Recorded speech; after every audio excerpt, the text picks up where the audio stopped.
พี่น้องข่าวดีสำหรับพี่น้องชาวจังหวัดเลยเจ้าใหญ่ๆนายโตเพิ่นมายามเนี่ยบ้านยามเบียงเฮาก็ได้นั้นได้นี้ดีก็ค่อยว่านะเนาะสร้างเย็บหน้าพญาเย็บอย่างเย็บแล้วก็ปล่อยห้อยไว้เพิ่นว่านั้นเออท่านสุริยะจึงรุ่งเรืองกิจรองนายกรัฐมนตรีว่าการกระทรวงคมนาคมเพิ่นก็มาเบิ่งเกี่ยวกับการสัญจรไปมาตรวจงานถนนหนทางนี่ละวันที่24-25พฤษภาคมค่อยไปเป็นพิธีก่อนค่อยก็เลยฮู้ว่าแบ่งเลยได้นั้นได้นี้ค่อยสิเว้าสู่ผังเว้าอันที่ค่อยได้ยินกับฮู้เนี่ยค่อยได้ยินกับฮู้เนี่ย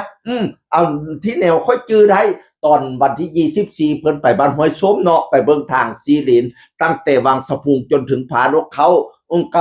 ำเร็วไปส่วนใหญ่แล้วล่ะพี่น้องท่านนายสลันทีมสุวรรณสสกระนำเสนอปัญหาเรื่องนั้นเรื่องนี้เกี่ยวกับถนนหนทางที่ค่อยจื้อได้เพิ่นว่าถนน4เลนเนี่ยปลอดภัยดีตอนกลางวันน่ะขับรถขับลาไปโอ้ยปลอดภัยดีครับท่านแต่ว่ากลางคืนน่ะมันไม่ปลอดภัยมันมืดคือมันอันตรายว่าซั่นว่านั่นน่ะท่านสสลันนำเสนอปัญหานั่นน่ะพี่น้องบัดนี้พอแต่ท่านรองนายกท่านรัฐมนตรีคมนาคมขึ้นหานท่านก็ว่ามอบให้หน่วยงานที่เกี่ยวข้องให้แขวงให้กรมขนส่งทางบกให้อะไรทำไมบุ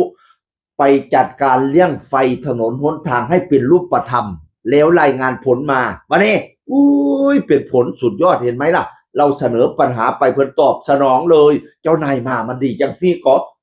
อีกอันนึงบ่ได้มาวันที่25เพิ่นมาที่เมืองเลยเนาะบัดนี้นะมาเมืองเลยต่อท่านสเลิศศักดิ์พัฒนาใส่กุลผู้รับผิดชอบกันนำเสนออีกบัดเนี่ยเพิ่นที่ค่อยสรุปได้เด้อเพิ่นว่านะเด้อทางซีรีส์ทางเลี่ยงเมืองก็จะได้เนี่ยเลี่ยงเมืองเนี่ยจะได้เนี่ยแล้วบัดนี้แล้วก็เพิ่นว่าน้ำเลยถนนริมตลิ่งน้ำเลยตำบลนาแขมแถวบ้านโป่งน่ะน้ำเลยมันหวะลงทำให้ถนนมันโปดมันเพมันพังเพิ่นก็สิจัดสรรงบมาเฮ็ดตลิ่งริมน้ำเลยแถวบ้านโป่งแถวบ้านโป่งปะเนี่ยนะอู้ตลิ่งน้ำเลยสิยาวอลัดไปฮอดได้แม้บัดนี้นะได้งบมาบัดนี้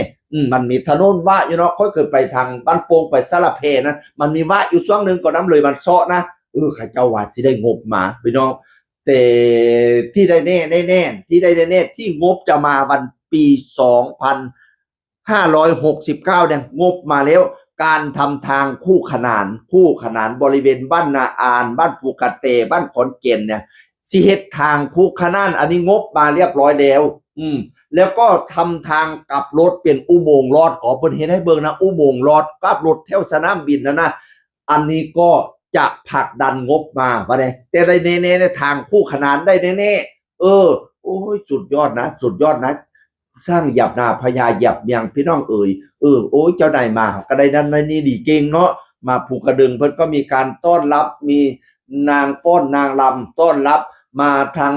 เมืองเลยบ้านเฮามองที่พักรถแถวหน้าสนามบินเพิ่นก็มีตีกองเนาะผู้ใหญ่บ้านตีกองต้อนรับตึมตั้มกองแบบโบราณดนตรีโบราณแล้วก็ในนางฟ้อนนางลำต้อนรับโอ้ยผู้ใหญ่บ้านกำนันชอเมชอหมอไปต้อนรับเยอะแยะมากมายโอ้เขาก็เดี๋ยวข่าวดีมาฟักเจ้านายมายามมันดีจังที่ก็สุดยอดครับผมเบาเรียงเจ้านายมื้อนี้นะเสียงอื่นเที่ยวเลยเบาสู่ฝังสวัสดีครับ